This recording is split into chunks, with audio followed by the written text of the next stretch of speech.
Hello, stellar people, and welcome back to the channel. My name is Trey, and today we're going to continue our studies with the Bootcamp, Artist Bootcamp, for today, Wednesday, the 29th of January, where we will be doing shapes, heads and hands, mannequin, anatomy, sculpture, and ending with gesture. So let's get started. So as always, we start with 2D shapes, which are the building blocks of just about everything. Let's pick a color, any color. Let's make why not? And make a new layer. B for the brush tool. And then we just get started making shapes. Now we don't need the best shapes, but we're trying to get some hand-eye coordination working in our favor. It was early in the morning. This is prime time to get awake and get back to it. Now, why do we do this? Well, one, we try to do this to stay consistent.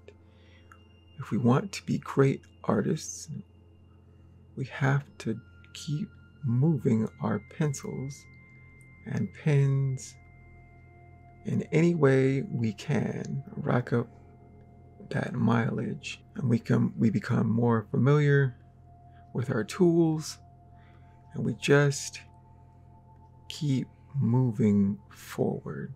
That's what we want, to move forward. And hopefully this will get us there. They say 10,000 hours. I don't know if that's true or not. I think that's like 9 to 5 for 5 years or something. So we're in for the long haul.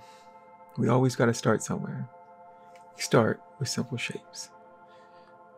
Now, in addition to these simple shapes, let's do a little bit of two. Let's move these things in space. So for example, new layer. If the object is a flat shape, can we move it in space? So for example, if we have a circle and we want to move it in space, and this is what it looks like flat, more or less. Right? It's just a very flat ellipse. Can we move it to make it look like it's, I guess we cannot, right? So it would be an ellipse of some sort. Oh, these are funny. So let's try squares. A square might be better. You have to laugh at it, right? So flat would be this. And if it was falling backwards in space, so we have this, and the perspective lines would be going back because it's falling backwards away from us. Falling forward, we have the base, and then it's falling forward towards us. So it's falling, boom. It's falling backwards, boom. At the triangle, well, let's do the rectangle, why not? It's just a modified square. Again, falling backwards. The perspective lines would make it fall, make it appear like it's going away from us. And then when it's laying flat on the ground, right? Maybe some dust would come off. And falling forward, the perspective lines would be coming towards us. So it looked just slightly bigger than the base. Receding, it's falling forward. Geronimo. And then boom. And triangle, right, 3 backwards, it would make a tighter point, falling back in space, and then boom, flat. Falling forward in space. Now that's tricky, actually. So we're just thinking about the object moving towards us, away from us in space. So let's go to 3D shapes. And 3D shapes, we have the cube, cylinder, cone, pyramid, and sphere. And light helps these objects to appear like they are taking up space, even though they are on a two-dimensional flat plane, which is our piece of paper. Right? So if the light was hitting this top of this cylinder, right, this would be the brightest area, and then the farthest away from the light would be in shadow. So it would be gradations of shadow until the light and this top part would be lit. For the square, if, say, this very front part was being hit by light, let me get a new layer so I can draw on that. There you go. Right. So it's hitting full on the face. So this would be in shadow. This would be in shadow. This would be in shadow. And the very far back would be the darkest of all because it's farthest away from the light. And that helps us see space, a spatial relationship. So now let's draw these things in space, but also let's say we have a curve. And say we want a simple box, cube, whatever you want to call it, dice, whatever you want to call it. Say this is 1, 2, and 3. And say it's going to fall forward. Then it would be something like it's tipping. So the 2 would be more visible than the 1 and 3. Right? And then it falls on this side so that the 2 is now where the 1 was. And the 3 is the same. But say we wanted to move it this way, where the 3 is now moving. So then we can do that. So this 3 is here. The 2 is that side. And say if 1 was the same on the other side, this is 1. And then this side falls flat. So then we have 1 on top. Oh, no. Yeah.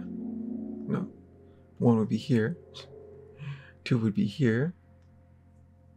Right? And the third, right, because that was that far side, if it's on the opposite. So we're thinking about objects moving in space. So let's try a standing cylinder. If it falls this way, you're seeing more of this part of this. Right? And we can play with the perspective. So if this is large and it tapers down, it's receding in space. And maybe want to swing it more this way, right? And we're just turning things. Maybe now it's like this. And cylinders, moving in space, like say it's a light. It's a flashlight, and we shook it, and now we're beaming it all around the room. And let's say the pyramid or the cone, either one is fine.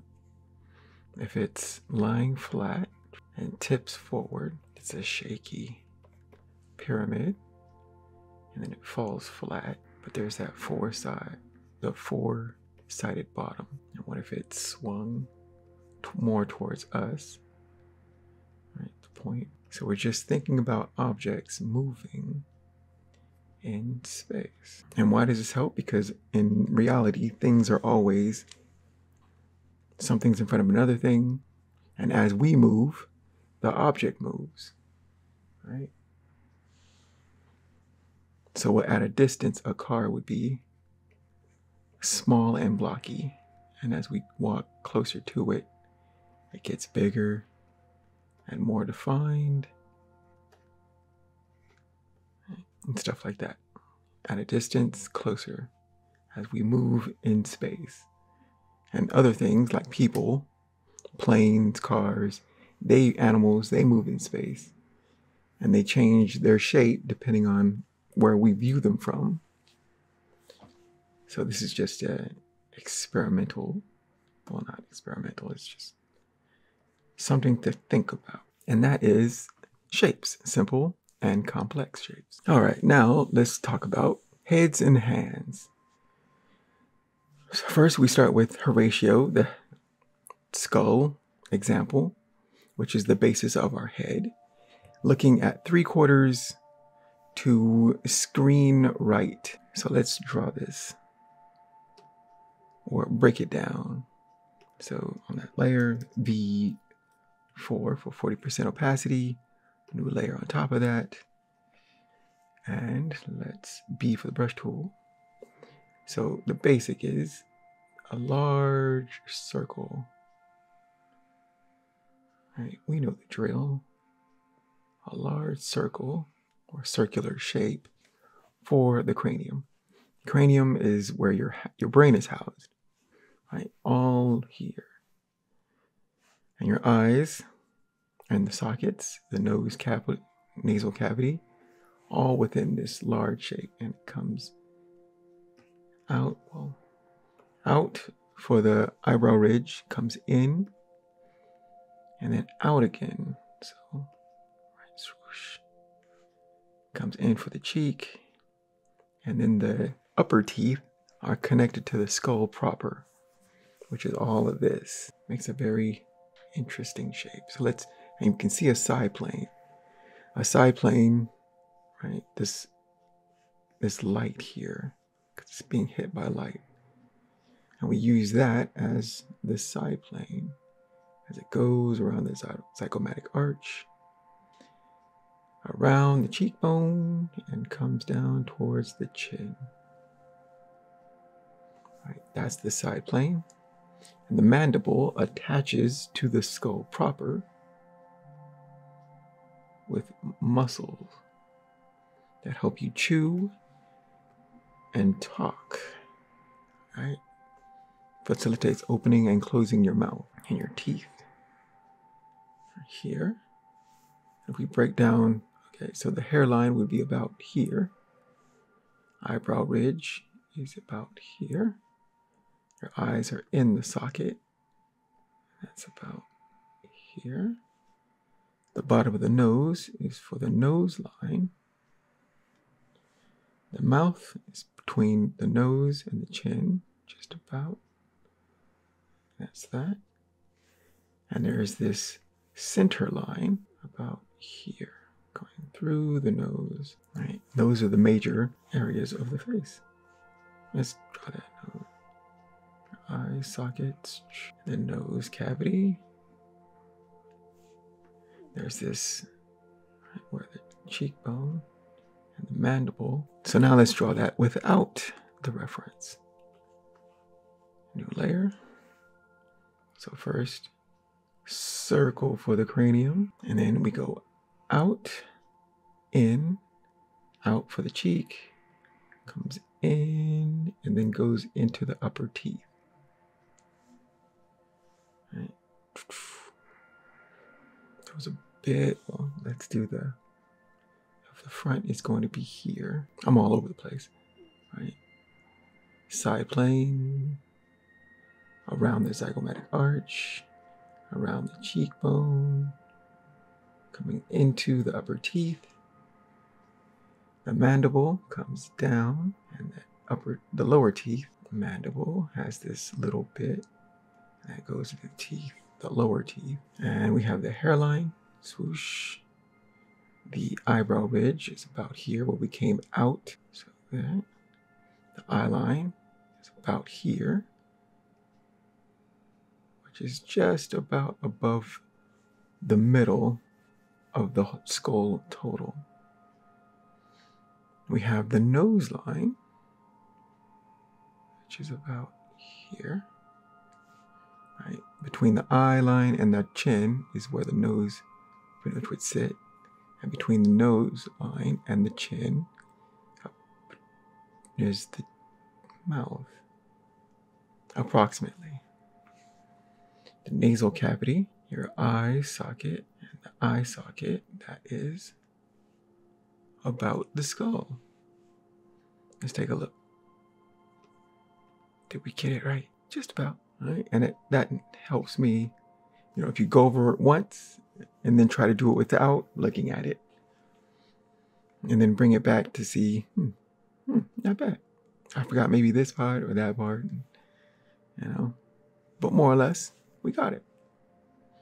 So let's move on to hands. Oh, wait, we got to do our head. Well, my head. my head, 3/4, looking off to screen right. So let's knock this back. The 40% opacity, a new layer, brush tool. So again, we have this circle for the cranium. We can see that, well, we'll use the nose as an indicator of the front. We have a side plane that goes up around my eye, the cheekbone comes toward the chin, the mandible comes down and around, and there's that out, coming in, coming out for the cheek, and coming down towards the chin. And the hairline here, eyebrow ridge here, my eyes in the sockets here, the nose line is here. Between the nose and the chin is about the mouth, approximately. Here, neck. Ears is usually between the nose and the eye line. But it also depends on, are you looking up? Are you looking down? And people are different, and it can shift up and down, and shape can be different also. A lot of variations in the face. So let's draw a head without any of this. Let's say, new layer. So cranium, we can come, let's say the center line where the nose will be is here. We go out for the eyebrow ridge, in, and then out again for the cheekbone. Comes down towards the chin. The mandible comes down and towards the chin. There was a side plane. We're just making all of this up, and it will go back the zygomatic arch, around the cheekbone, and then down towards the chin. Hairline, eyebrow ridge, swoop, eyes, nose, about here, mouth, about here. And ears, usually the mandible goes right into the ear, and the ear is between the nose and the eyes, or the eyebrow ridge, depending on, let's make this one vampiric slightly. Sometimes you can see it depending on the angle of the head. On the opposite side, the ear. And let's see what kind of nose. Let's say it goes in. And let's say they have a strong nose. The nose. And let's say they have full lips. And the pointed teeth. Okay. Maybe I'm a vampire, I don't know. This kind of look like. And his eyes are very, very thin. And maybe he has bags under his eyes, because he hasn't had blood in days. I'm dying. And maybe his eyebrows go up high and come down. Up high, come down. His neck. Maybe he has one of those high. I'm just messing around. And maybe he has no hair, so he's just bald. Or maybe he has like some hair like that. I don't know. But that is a very comical drawing of. It just sounds real. Okay, so that is heads. And let's try some hands. Let me see you wave your hands. So maybe this is the flame-handed wizard or vampire. Yeah. flame-handed vampire. So layer V4 for 40% opacity. New layer, let's break this down. So B for the brush tool, and I see a flattened box that curves slightly in space. Right, here's where the palm is, and then there's this back side, bottom side, or this is what I see. And the fingers are radiating off of it.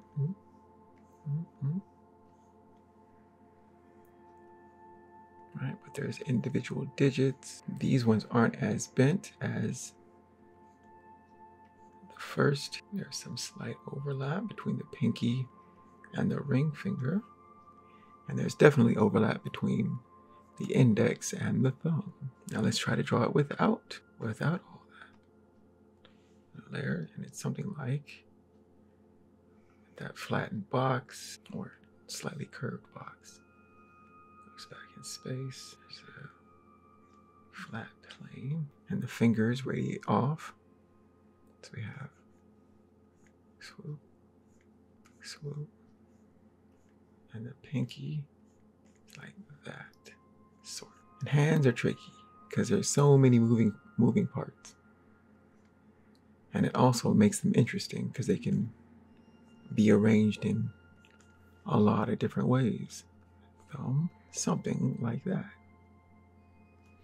But let's say he's the flame palm vampire, and he has his hand out and his fingers are like this. I got all kinds of energy today. That's great. Okay, so right, it's pinky. Can't forget the pinky. Maybe he has some longer fingernails. So maybe they're like, I want to suck your blood. And then from this palm, there's like this flame. And maybe the flame is like a fuchsia color. I don't know. But yeah, hands are fun. I was just messing around. But let's look at the original. Not bad. It's always better with reference. Blah, blah, blah, blah. It's always better with reference. There we go. So anytime you can do this, I do something like this as a starter, just to figure out posing. Like I would try this and then try this and then maybe try another one to get get the hand how I want it. And then you could take a picture of your hand doing that, just to, you know, get it down. And then you can draw that to make a better image. Yeah, I usually don't start with reference. I usually end with reference after doing a few drawings to get it how I want it. Then I lock it in with reference. But that's just how I do it. Everybody's different. So now let's move on to anatomy.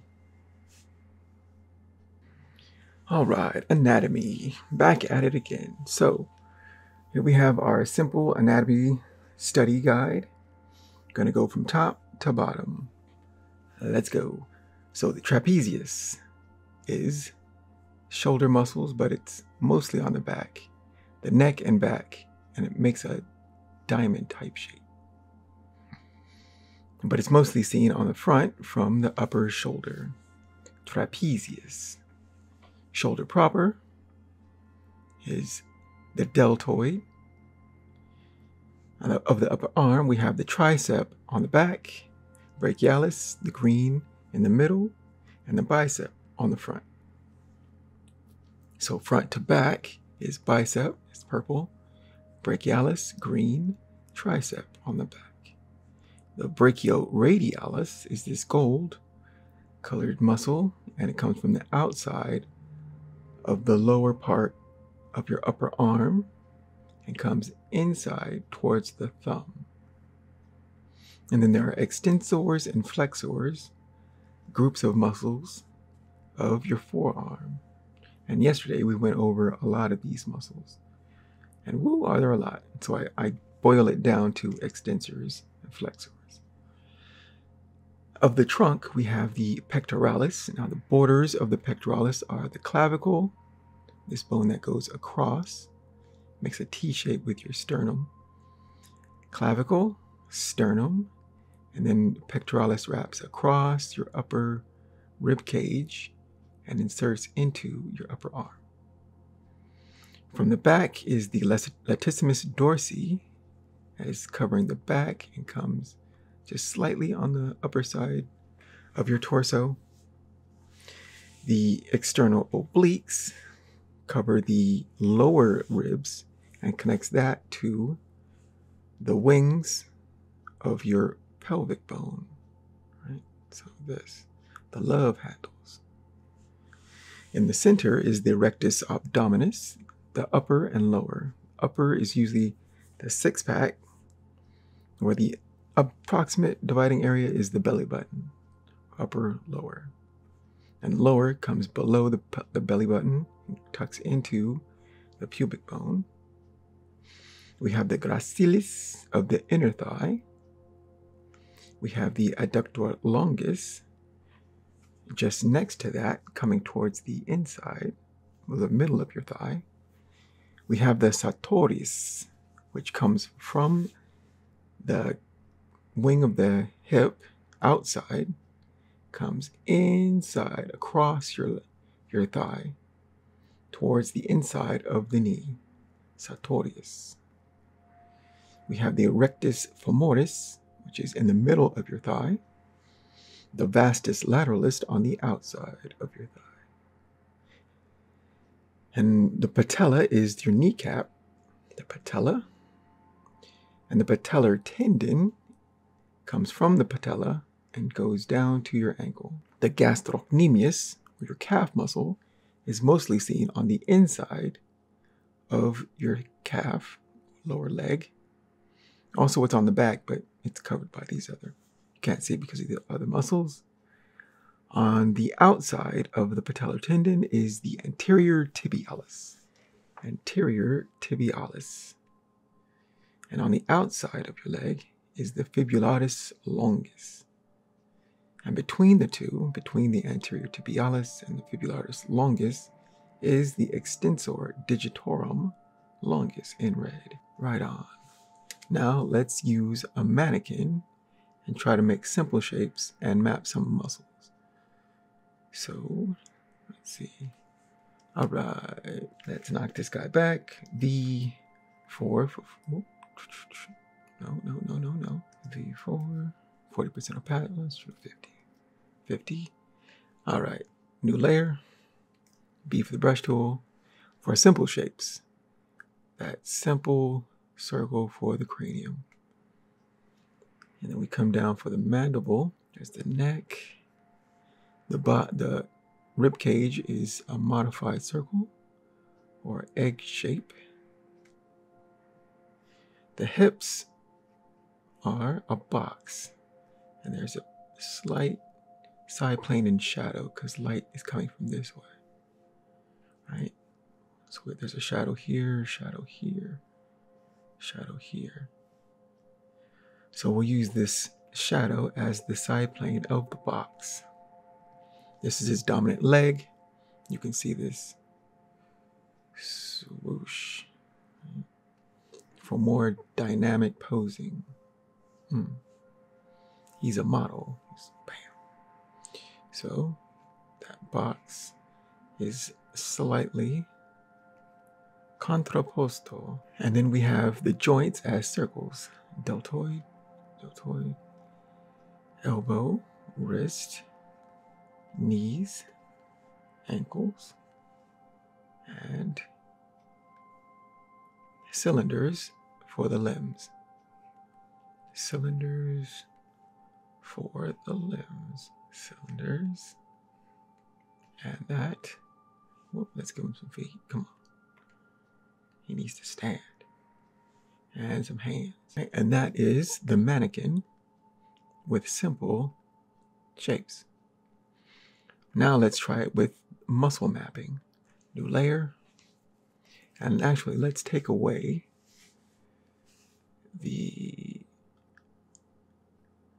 Right? And let's see if we can remember it. Can we remember them? Gold star if I can. Okay, so we start off with the cranium. Cranium, or the circle for the skull. The mandible. We got the neck. We have the trapezius. Trapezius for the shoulder, upper shoulder. We have the clavicle, sternum, clavicle, sternum. And the pectoralis comes, these are the borders, clavicle, sternum, across your upper rib cage, up around and into your upper arm. So clavicle, sternum, across the rib cage, into the upper arm.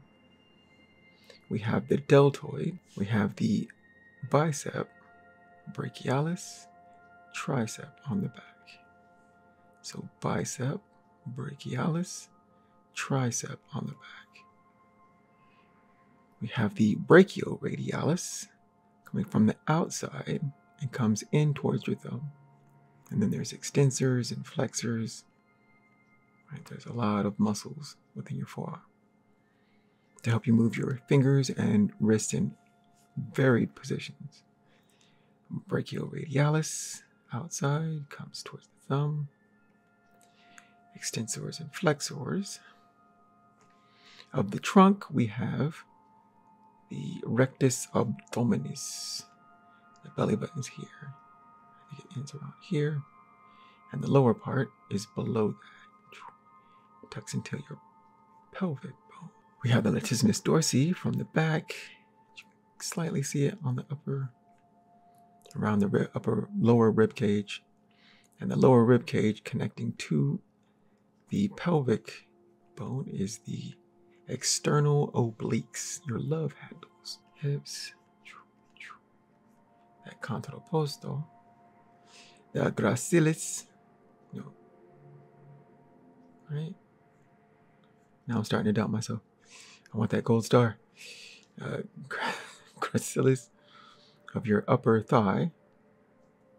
The adductor longus coming towards the middle of your thigh.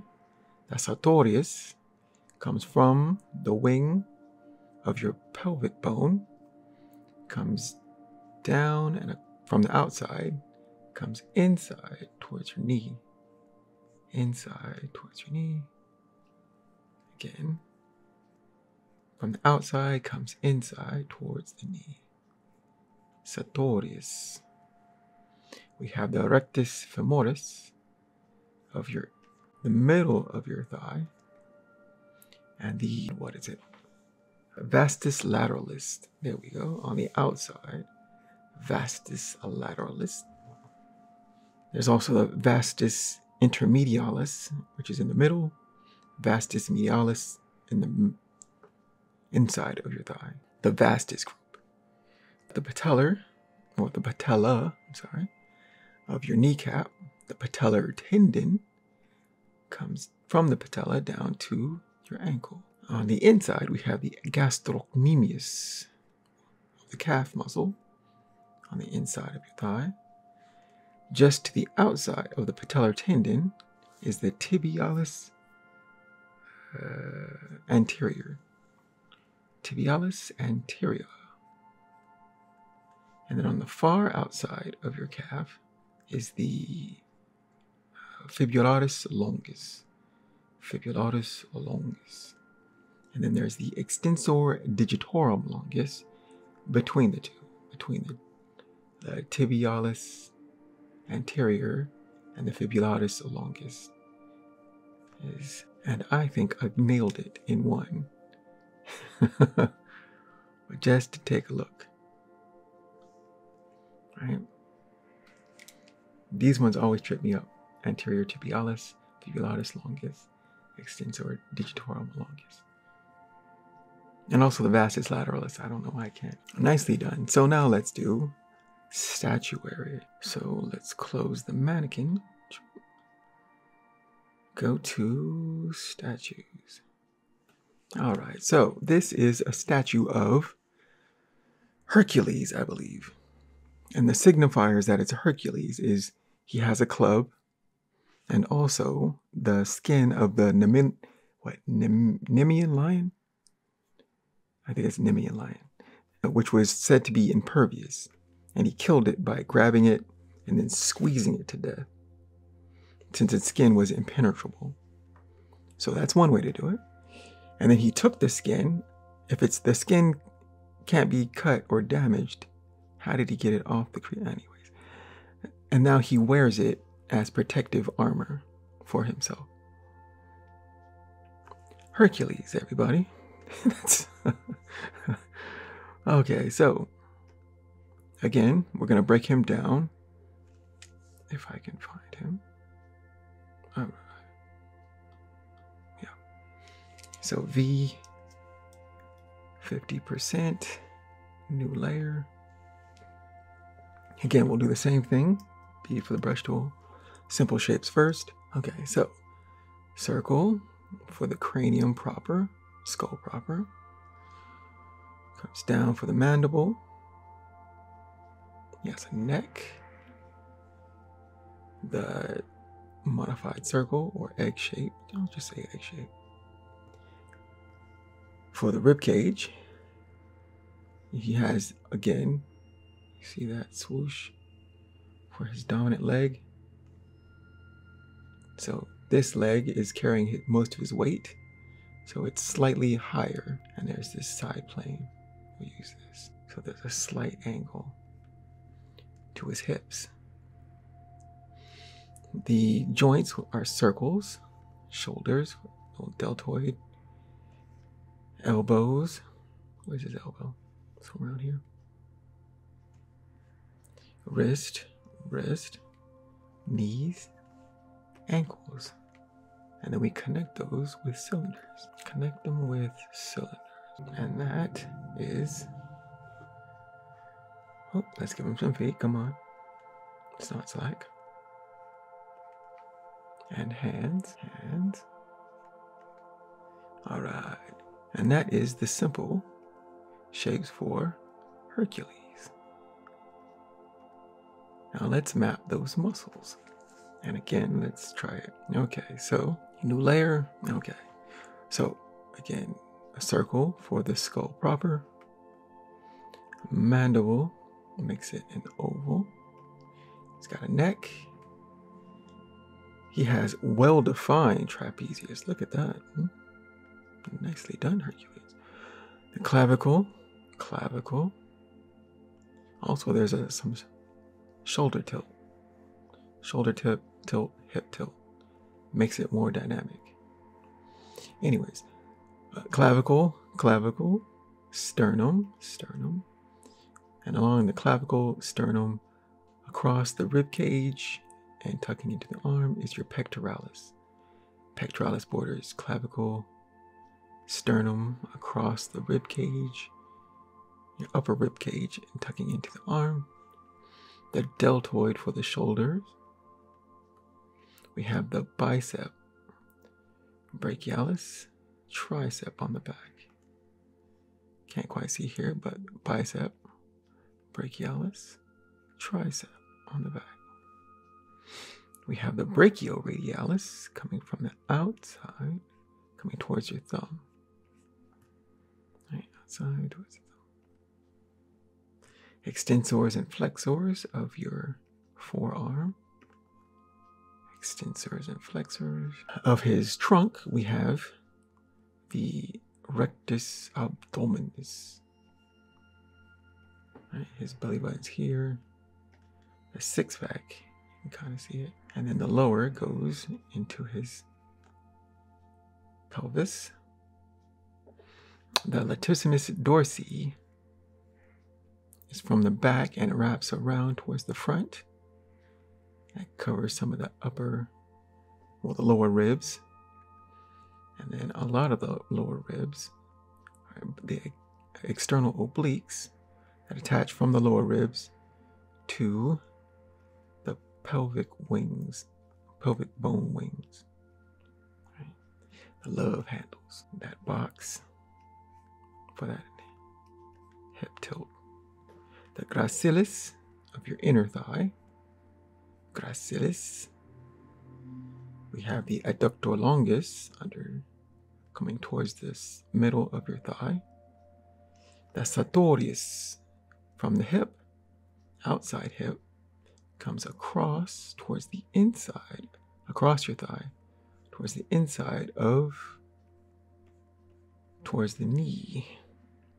Outer hip comes across the thigh to the inner part of the knee.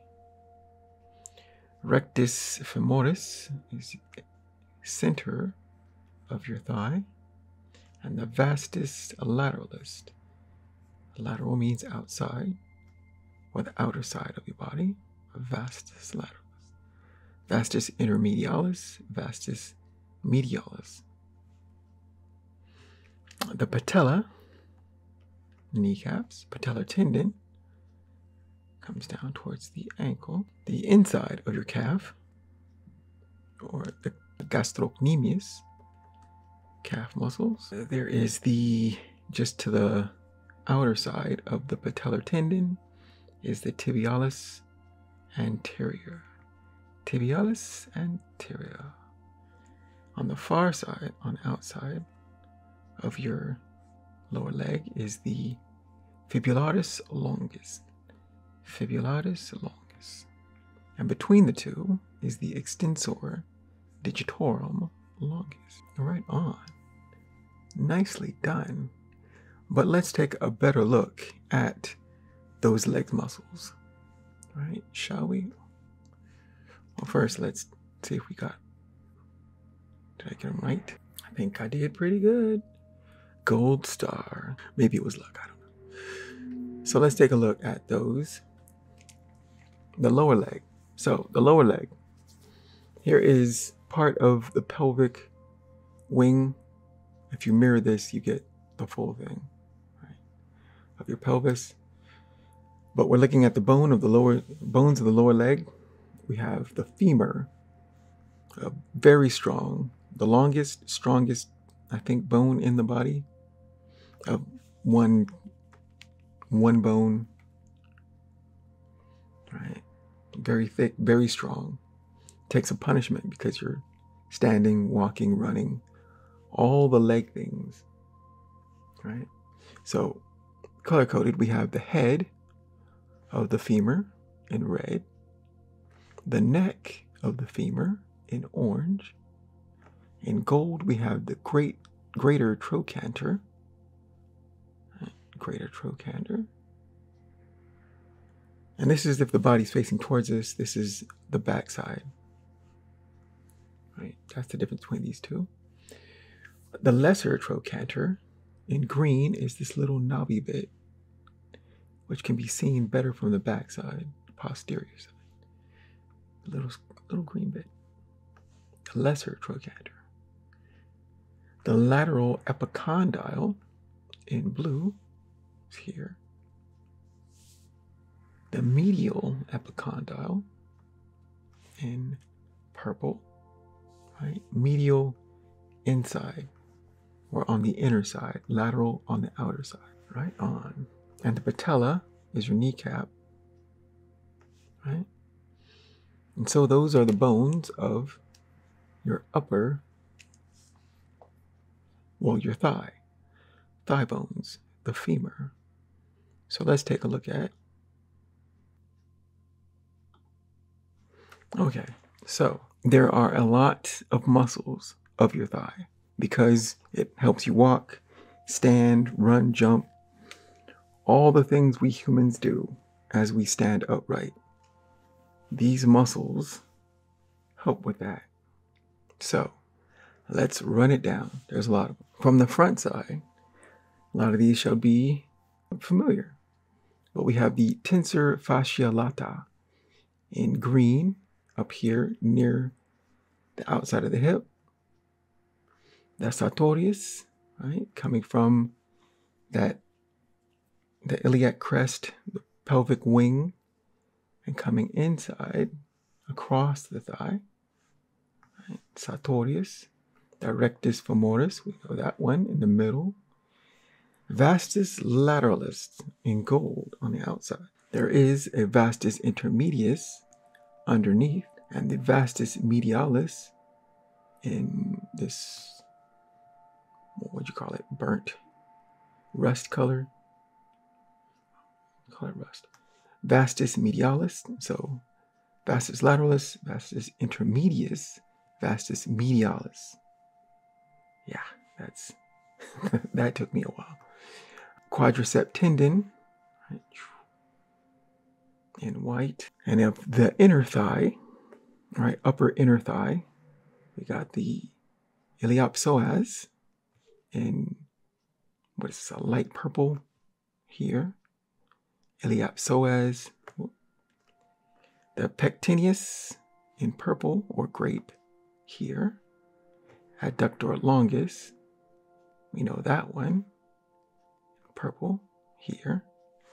The gracilis on the inside of the thigh here.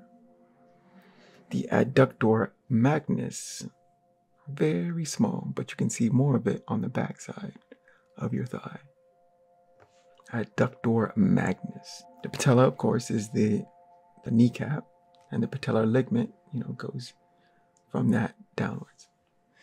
On the back side of the thigh, right, the largest muscle of your pelvis and coming into your leg is the gluteus maximus, the cheeks, the tuchus, the badunk, whatever you want to call it, that's this.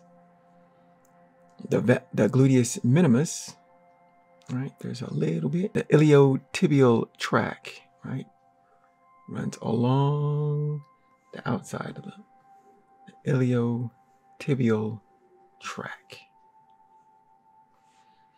The gracilis, the blue, which we can see a little bit on the front, right, comes all the way down. Nice, it's long. From the back. The adductor magnus, the pink one. The semimembranosus. These are hard to say. Semimembranosus is the grape on the back. Semimembranosus. The semitendinosus is this rust on the back. And then we have the bicep femoris, long head. That's what the LH stands for. Long head in green. It's long. Bicep femoris, short head in an olive, short. Yeah, there are a lot of muscles of your thigh. Very hard to keep straight, but very interesting. And those are the muscles. Wait. We have the lower. I forgot. I can't forget that. Right. Okay, so let's see. Tibia, fibula. I keep wanting to combine these words. Fibula. I don't. Tibia, fibula. Right, and let's take off the muscles. Let's see if I can do this without. All right, so anterior, posterior, front, back of the lower leg. It's two bones. The tibia is the medial one, and the anterior one, or lateral one, is the fibula. The fibula is a support bone, right? It stabilizes this and it locks in your ankle to keep that foot in place. And, when we're walking, running, jumping, to stabilize all of that, all your body weight on these two bones. Quite impressive. But yeah, those are the tibia, fibula. Tibia is the thicker. Fibula is the slighter one, but it stabilizes. Very necessary. The patella of the kneecap. Now let's turn back on these muscles. All right, so front, backside. The patella and the patellar tendon comes from the patella down. Right? But all these other muscles, the tibialis anterior in blue, right? Just outside of the patellar tendon. We have the fibularis longus in green on the outside, on the front of your. We have the fibularis brevis in a light green, right here. We have the fibularis tertius, in a yellow-green right at the bottom. We have the extensor digitorum longus in purple. And in grape, the extensor hallucis longus in grape. We have the gastrocnemius, which is two colors, right? You can see it from the front in this salmon color, but from the back, right, where you can't see it, in a light orange, shall we say. Gastrocnemius, calf muscle. The part you can see from the front, and on the back, two sides that you can see. Right on. On the front, there's the superior and inferior extensor retinaculum, which helps bind. It's almost like a rubber band that binds these muscles and bones to keep them locked so that they don't, shift apart. But there's a lot of stuff going on for the foot. On the back side, the soleus, which goes down from below the gastrocnemius towards the ankle, and covering that is the calcanea tendon, or the Achilles tendon, which is all this. Calcanea tendon, Achilles tendon. And those are the muscles of your lower leg. Again, there's a lot of them, not as much as the thigh, but some of them I can't remember for the life of me. So I boiled it down to the major ones in my mind, the major ones. But yeah, those are the muscles of the legs. And now let's move on to gesture studies.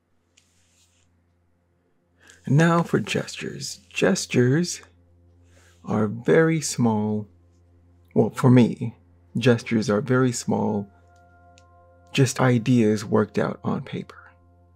The sketchiest form of an idea that you can get is a gesture. And usually a gesture, for me, is a build-up to something else. So, for example, this one, this tiny little, oh come on, don't run from me, don't run, there we go. So this tiny, simple drawing right here was a starting point for another drawing. And that became, this little thing became this. I took that small idea and I fleshed it out into this. And even this I would consider a gesture, as it is not well structured. It's trying to get your idea out. So this idea, I enlarged it and then drew on top of it to make this idea. But this isn't even the final form, right? Because then I can, think about what I want to improve on, what is good that needs to be altered a little bit, and all of that. And then I took this to color for this.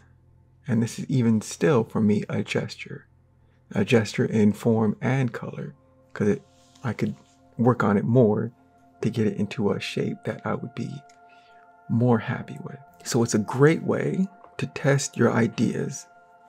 Gestures aren't to be precious. They're just a stepping stone and ideas out on paper that'll get you to a new area that you want to work on. So In the spirit of thigh muscles, we're going to look at some some concepts of jumping. Let's draw some gestures.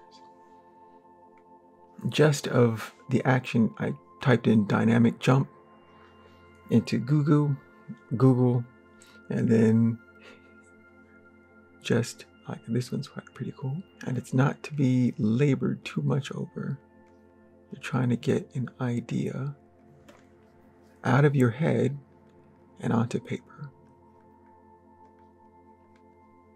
Right. And you can do as much, you can do simple forms. You can do more complex forms, like you can start with a circle, make the oval, the neck is barely seen,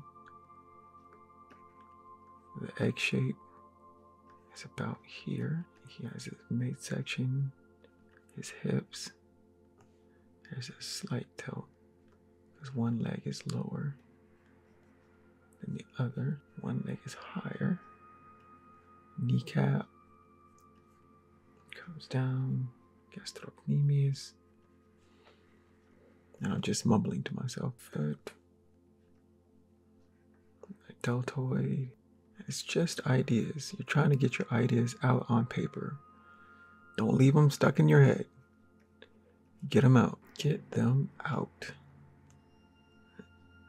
And that is a gesture.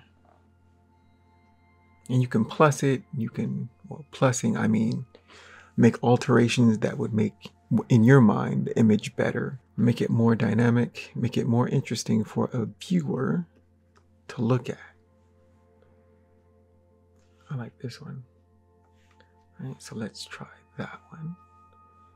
There's a lot of, but because there's a lot of bent, let's make one straight, or maybe two straight, I don't know. Circle for the head, just to get an idea of where we're going. That's why I usually make a circle. Neck. All right, and they're not supposed to be pretty. Just trying to get the feel is more important than anything at this point. You're trying to get some emotion, or at least that's what I try to work for, right? Because this is there's a curve or a bend, and this is kind of bent. Although let's make this straight too. It's got one arm fairly straight, and then another arm kind of bent. But we're trying to get our ideas out on paper. Let's get that higher. Go this leg. Usually I try to get limbs away from the silhouette of another thing, just for clarity's sake for myself. Right? They're not elaborate, not even very good. They're just a stepping stone, working out ideas onto paper. I like this one. This is pretty good. So let's get these ideas out of our head and onto paper. I'm just working it out. I'm not precious with any of this, but you can do so much with images and ideas. Right? And even sometimes the simple, small things, you can look at it and go, ooh, that's a good idea for something else. You never know. And gestures are cool and fun. Cool and fun. This is kind of interesting. What else? Ooh, that's complex. I like that. And so, what's happening here? Roller skates, jumping. Let's try to get that. Let's get that body in motion. This leg is coming at us. Kneecap. Like that. Skates. And don't be precious with it. Just keep it moving. Because we can always improve it later. I live by the idea that I can get it back. I can get it there. you know, just keep moving and it'll get, I like that. Okay. So I like this one. So let's do it. Can we plus it? Can we do something like, I swear to God, if we did something like, let's make that the neck and that back tilt, hips back. Maybe the legs are more offset than that. So say one's more down, one's more, and the arms, let's say like this, right? Feet, and the hair is blowing in the wind. It's like whoosh. Heck, you could even do 3 straights and 1 bend, right? So we have this, but then this leg could go something like this. And this is why we make gestures, right? Because on the fly, you can now go, oh, what if I did this thing? And does that make it better, right? Does it look better with this 2 legs bent, 2 straights, or 3 straights and then 1 bend? Is that more dynamic? Right? You got to try it to know. And sometimes I just do these really tiny doodles if I'm just trying to get an idea, out. It's not precious, just getting ideas. What else we got? That's a nice one. Let's do that. So a hooray type. We can do hooray type. So we got the body like this, straight, rib cage, hips going back, and again we can have this leg. I like that this one's almost connected to this part. They're very close. While the other leg is more in the arms, or they're more up. Yeah. Right. And gestures. Simple doodles. Side plane. Just to get ideas. Nothing too structured, done quick and dirty. Don't mind it. Just move that pencil. Make your marks. And keep moving, right? And that are some gestures for today of jump. That was fun. Okay. Did we do it? I think we did. Right on. So that was the boot camp for today, Wednesday, the 29th, where we went over shapes, heads and hands, mannequin, anatomy, sculpture, and ended with the jump gesture. Nice. Very nice. Whew. Thank you, Workout Buddy, for accompanying me on this journey of the Artist Bootcamp. I have been Trey. You can find my work at treyhodges.com. Thank you for joining me. Power to the creator. Keep shining and take care. Good evening. Bye.